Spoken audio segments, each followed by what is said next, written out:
ఒక అందమైన అడవిలో చిట్టి అనే చిన్న పిచుక ఉండేది.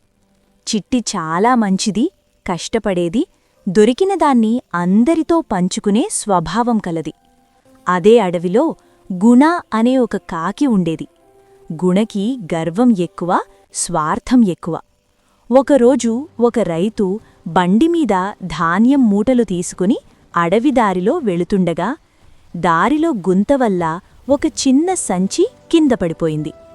ఆ సంచిలో మెరిసే బంగారు రంగు మొక్కజొన్న గింజలు ఉన్నాయి. ఆ సంచిని చూసిన చిట్టి ఆనందంతో, "ఇవి మన పక్షులందరికీ సరిపోతాయి" అని అంది.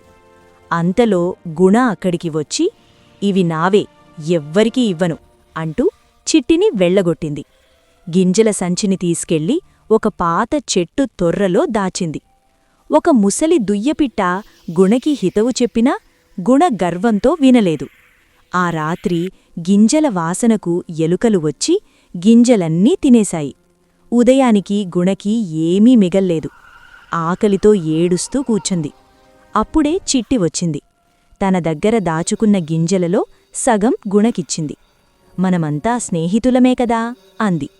అప్పుడు గుణకి తన తప్పు తెలిసొచ్చింది.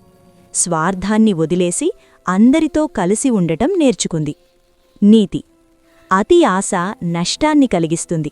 పంచుకోవడంలోనే నిజమైన ఆనందం ఉంటుంది.